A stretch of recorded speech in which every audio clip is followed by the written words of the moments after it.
Hey, beautiful people of the internet, how are you guys doing today? Hopefully great. Welcome back to another Warframe video here on the channel. And if you guys didn't know, we have been experimenting with both the Sikaris Prime and the Incarnon Genesis, along with Harrow and this new build that we do have going on. We've been currently messing around with Harrow and the Sikaris for around a week and a half, somewhere around there. And if you guys would like to see this build in real-time play, go ahead and take a look at the stream. And of course, if you guys are interested in how to go and achieve your very first Incarnon weapon, I have made a guide video on this. I know you guys probably know exactly how to go and do so, but we are always having new Warframe players coming along into the game. So of course, if you guys are interested, go ahead and take a look at that video. There'll be a link down in the description, and of course it'll be suggested to you guys at the top right. But before I continue with the video itself, do remember to leave a like on this video. It will always help me out substantially. I'm trying to do YouTube full time.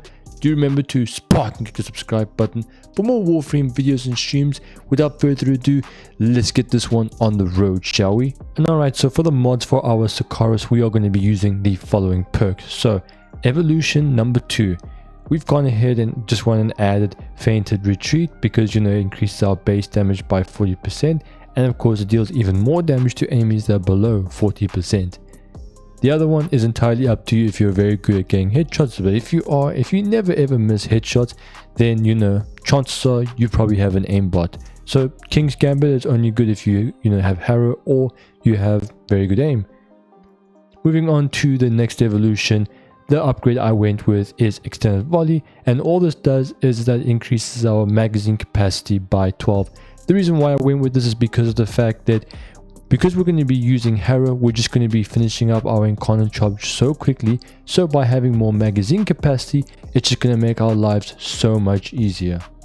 And finally, moving on to evolution 4, we have gone ahead with what's called a brand new perk, or to some degree a new perk, but essentially it's a little bit complicated. You guys are probably going to have to pause the video, and then I also have to admit to you guys as well that yours truly isn't very good at explaining this one for once. Now, the first one's called Wiseman's Regard, and what it does is it increases your base stage chance by 30% of your current critical chance, but it is only going to be up to 40%, if that makes sense. I know you have pauses. I don't want to try and explain it because I'm probably going to confuse you guys and also myself, so I'm just going to leave it at that. Alright, ladies and gentlemen, so I just want to let you guys know that this is a build where we haven't added any Forma whatsoever. However, that does not mean that I will be classifying this build video as an episode of budget builds, because the Sikaris itself has Forma onto it. So theoretically, it actually disqualifies us from calling it budget builds, but it is what it is. So as you guys can tell, no Forma has been invested, and this build actually prioritizes power strength and duration. However, we are sacrificing range and efficiency, but we did try our utmost best to recover a little bit more efficiency, but your boy came out short, unfortunately, given the current circumstance. Now, I do want to let you guys know that power strength may seem a little bit redundant, but it's not as redundant as you think it could be. So the more power strength you guys have will actually affect the amount of shield you guys get back for every enemy that you condemn, and also you'll be able to go and absorb more damage relatively quickly. Even though you don't really need that much power strength, the reason why you want to go and have a lot of power strength is because of the fact that penance will actually increase your rate of fire significantly. As you guys can tell, it boosts our rate of fire to 88%. As for the mods, we are going to be using Corrosive Projection for our aura. Here you have multiple options, but it's purely dependent on whom you guys are fighting. If you guys are fighting the Grineer, Corrosive Projection. If you guys are fighting the Corpus, shield reduction, or whatever it's called. Basically, it's the aura that reduces the amount of shield the enemy has.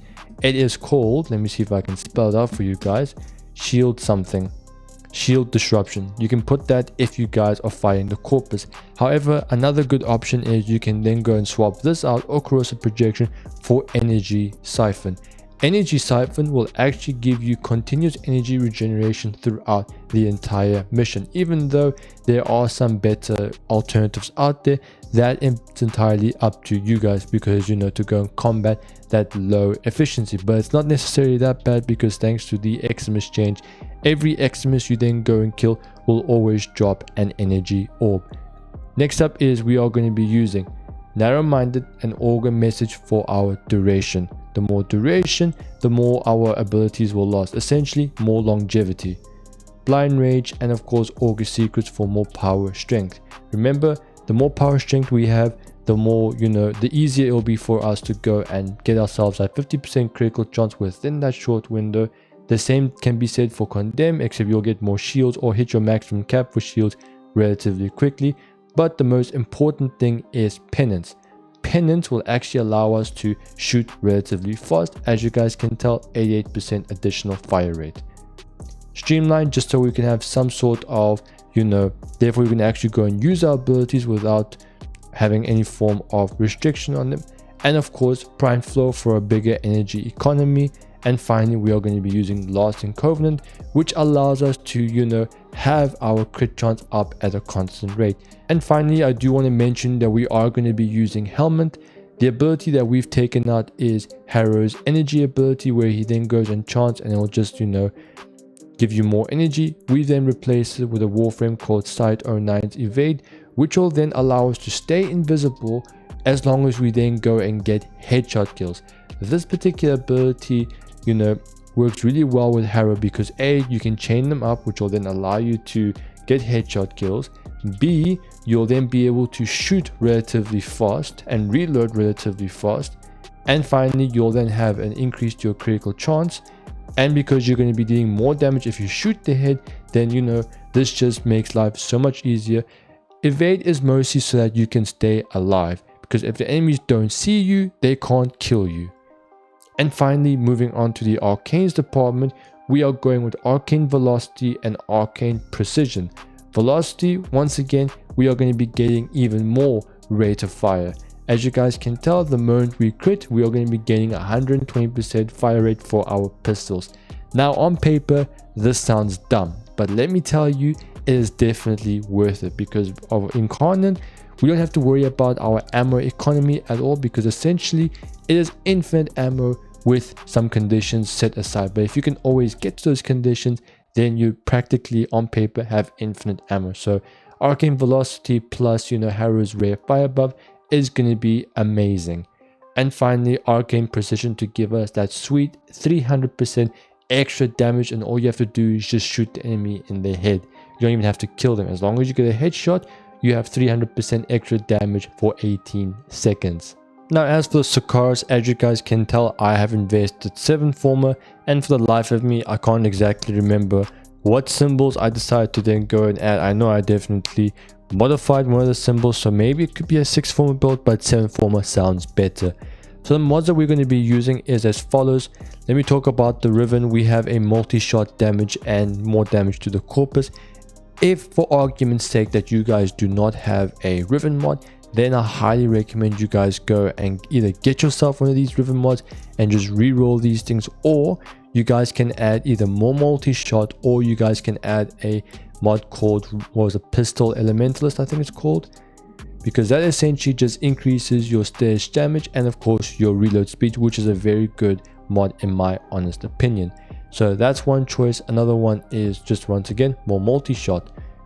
As you guys can tell, we have a choice between lethal turn, which would be a great option because it increases your multi-shot and of course your general fire rate. So now you can shoot and kill even faster. Now I also do want to let you know that we are going to be using Helios and the Hellstrom.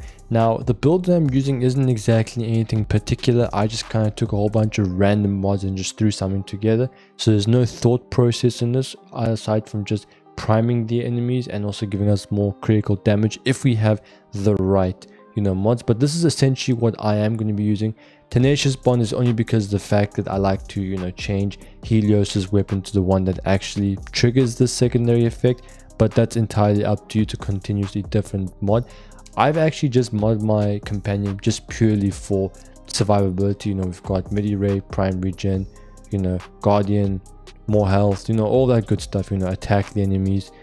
And of course we have the Hellstrom, which is purely just designed to go and proc the enemies with viral, which will then has a multiplier of its own. As you guys can tell, it is 325% multiplier. So as long as you guys get the full stack, then you're going to be dealing a lot of damage. So first and foremost, we're just going to make ourselves invulnerable so I can show you guys step by step how I then go and activate this particular mod. So first and foremost, I then go and push number 4 to go and absorb the damage.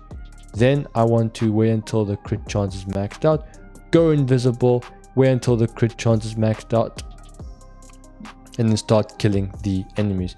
Charge up my Incarnon and then just start decimating them like so. Now I do want to mention to you guys, I haven't even maxed everything out yet. This is just without any of the, rare fire buff. So let's do that one more time. So you just want to then go and max everything out, slash ourselves, so therefore we get the fire rate boost, and then just start decimating the enemies like so. As you guys can tell, a single shot just goes and wipes out the whole squad in just seconds. And you guys can just keep doing this once and for all. One thing I also do want to mention to you guys is you want to make sure that your 4th is the very first ability you activate. Because if you then go and activate your 3rd ability, aka that being the invisibility, then you're going to be shooting yourself in the foot, because there's no way to actually then go and get hurt if the enemies can't see you. So keep that in mind. Ladies and gentlemen, I make some pretty awesome Warframe content. If you guys would like to go from 0 to hero as fast as humanly possible, I highly recommend you guys go ahead and leave a like on this video and take a look at the rest of my Warframe content. There'll be some links down in the description, and some of it will be suggested to you guys at the top right. So go ahead and take a look at this video. Do remember to leave a like on this video and Spartan click the subscribe button for more Warframe videos and streams. I make like a banana and split. See you guys in the next Warframe video or stream. I'm out. Peace.